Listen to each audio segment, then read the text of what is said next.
रांची से कुछ घंटे की दूरी पर एक छोटे से गांव के बाहरी इलाके में एक पुरानी हवेली खड़ी है। इस हवेली का नाम सिंह हवेली है, लेकिन अब लोग इसे भूत बंगला कहते हैं। सदियों पुरानी यह हवेली अब पूरी तरह से वीरान है और इसके बारे में अनगिनत कहानियां प्रचलित हैं। कहानी शुरू होती है एक युवा जोड़े अमन और प्रिया से। वे दोनों शहर की भागदौड़ से ऊब चुके थे और कुछ दिनों के लिए शांति और एकांत की तलाश में थे। उन्होंने ऑनलाइन एक सस्ते हॉलिडे होम के बारे में देखा और बिना ज़्यादा रिसर्च किए उसे बुक कर लिया। उन्हें नहीं पता था कि यह हॉलिडे होम वही पुरानी बदनाम सिंह हवेली है जिसे मालिक ने नाम बदलकर ऑनलाइन लिस्ट में डाल दिया था ताकि कोई उसका अतीत ना जान सके और उस हवेली से पैसे कमाए जा सके। जब वे हवेली पहुंचे तो सूरज ढल रहा था। प्रिया और अमन हवेली देखकर चौंक जाते हैं। तब प्रिया अमन से कहती है कि अमन, हम यहाँ कैसे रहेंगे?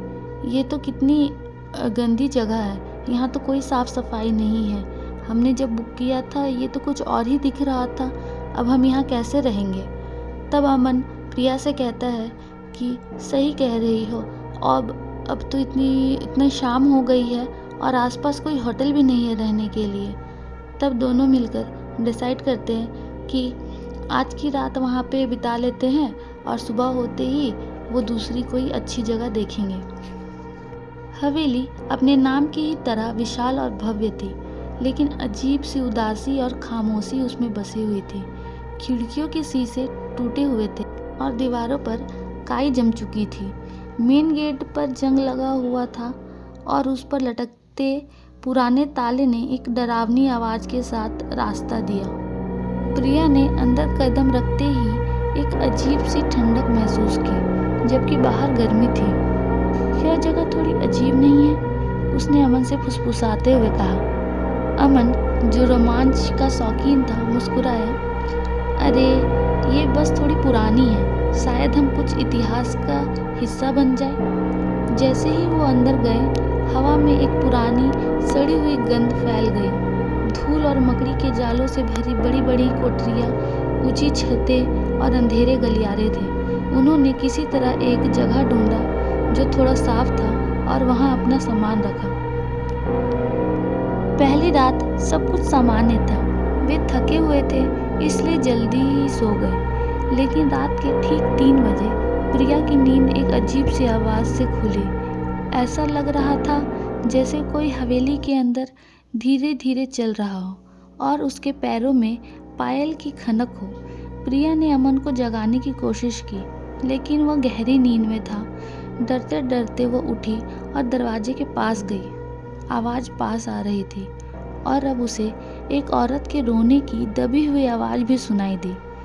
प्रिया की रूह कांप गई। उसने हिम्मत कर दरवाजे के छेद से देखा, लेकिन अंधेरे में कुछ भी साफ दिखाई नहीं दे रहा था। आवाज़ें अचानक बंद हो गई। प्रिया डरकर वापस बिस्तर पर लेट गई और सुबह होने का इंतज़ार करने लगी। अगली सुबह उसने अमन को सब बताया। अमन ने उसे दिलासा दिया कि यह शायद हवा या किसी जानवर की आवाज़ होगी, लेकिन उस दिन जैसे जैसे वे हवेली को और एक्सप्लोर करते गए, उन्हें अजीबोगरीब चीज़ें दिखाई देने लगी। एक पुराने कमरे में उन्होंने एक तस्वीर देखी, एक सुंदर महिला की जिसकी आंखें बेहद खूबसूरत और उदास थी। तस्वीर के नीचे लिखा था, रानी देवी 1880। दोनों हवेली को एक्सप्लोर करने में इतने मसरूफ़ हो गए कि उन्होंने दूसरी जगह होटल देखने का वक्त ही नहीं मिला। उसी रात आवाज़ें फिर शुरू हो गई, लेकिन इस बार वे और भी तेज़ थी। पायल की खनक, रोने की आवाज़ और कभी कभी ऐसा लगता था जैसे कोई धीमी आवाज़ से कुछ गुनगुना रहा हो। अमन भी जाग गया। क्या तुम्हें सुनाई दे रहा है? प्रिया ने डरते हुए पूछा। अमन का चेहरा पीला पड़ गया था। अचानक उसके कमरे के दरवाजे पर किसी ने धीरे धीरे खटखटाया। 1, 2, 3 बार। वे दोनों सांस रोककर बैठे रहे। अमन ने हिम्मत करके पूछा, कौन है? कोई जवाब नहीं आया, सिर्फ एक ठंडी हवा का झोंका जो दरवाजे के नीचे से आया और पूरे कमरे को बर्फीला कर गया। अगले दिन वे गांव में गए और हवेली के बारे में पूछताछ की। गांव के सबसे बूढ़े आदमी ने उन्हें बताया कि वह हवेली अभिशापित है। उसने बताया कि सदियों पहले हवेली मालिक ने अपनी पत्नी रानी देवी को बेवफाई के शक में मार डाला था। रानी देवी बेकसूर थी और उसकी आत्मा आज भी हवेली में भटकती है, न्याय और शांति की तलाश में। बूढ़े आदमी ने उन्हें तुरंत हवेली छोड़ने की सलाह दी। अमन और प्रिया का रोमांच अब डर में बदल चुका था। उन्होंने फैसला किया कि वे उसी दिन हवेली छोड़ देंगे। वे अपना सामान पैक कर रहे थे, तभी प्रिया को एक पुरानी डायरी मिली जो एक दराज में छिपी हुई थी। यह रानी देवी की डायरी थी। प्रिया ने कांपते हुए हाथों से डायरी खोली। उसमें रानी देवी ने अपनी जिंदगी और अपने पति के बढ़ते शक के बारे में लिखा था। आखिरी पन्ने पर एक भयानक एंट्री थी, आज उसने मुझे मारा, मुझ पर हाथ उठाया, मुझे डर है वह मुझे नहीं छोड़ेगा, मैं बेकसूर हूँ, हे भगवान मुझे न्याय देना। जैसे ही प्रिया ने वो आखिरी शब्द पढ़ा, हवेली में एक भयानक सी चीख गूंज उठी। यह किसी महिला की चीख थी जो दर्द और गुस्से से भरी हुई थी। कमरे की सारी लाइटें टिमटिमाने लगी और बुझ गई। चारों तरफ अंधेरा ही अंधेरा छा गया। अमन और प्रिया ने एक दूसरे का हाथ कसकर पकड़ा। उन्होंने देखा कि कमरे के कोने से एक धुंधली सी आकृति बन रही है। धीरे धीरे वो आकृति एक सफ़ेद साड़ी वाली महिला का रूप लेने लगी। वही महिला जिसकी तस्वीर उन्होंने देखी थी। उसकी आंखें लाल थी और उसके चेहरे पर असहनीय पीड़ा और गुस्सा था। महिला उसके करीब आने लगी। उसके पैरों में कोई आवाज़ नहीं आ रही थी, लेकिन उसके आते ही कमरे में और भी ठंडक बढ़ गई। प्रिया ने डर के मारे आंखें बंद कर ली। अमन भी पूरी तरह से डरा हुआ था। अचानक उस महिला ने अपना हाथ ऊपर उठाया और उसकी उंगली हवेली के एक खास हिस्से की ओर इशारा कर रही थी। वह वही जगह थी जहां मालिक रानी देवी को मारने के बाद दफनाया था, उसकी शव को छिपाया था।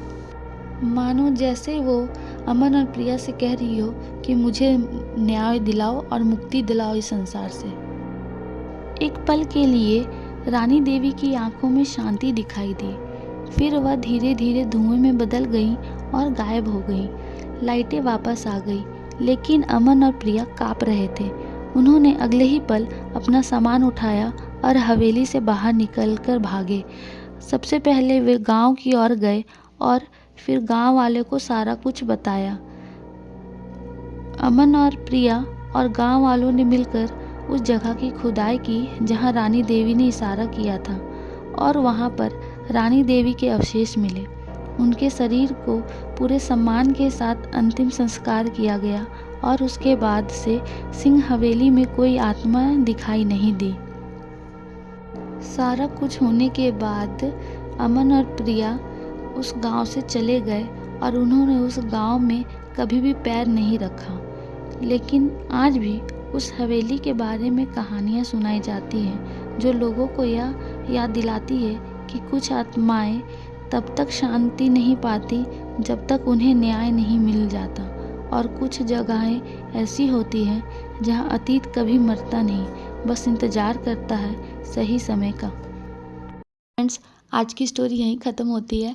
आप लोग कमेंट में ज़रूर बताना कि आपको ये स्टोरी कैसी लगी, और आप लोग चाहो तो अपनी स्टोरी भी मुझे बता सकते हो मेरे इंस्टाग्राम अकाउंट पे। मैं अभी यहाँ पे डाल दूँगी, आप वहाँ पे जाके फॉलो भी कर सकते हो और मुझे अपनी स्टोरी डीएम भी कर सकते हो, ताकि मैं आपकी स्टोरी लोगों को सुना सकूँ।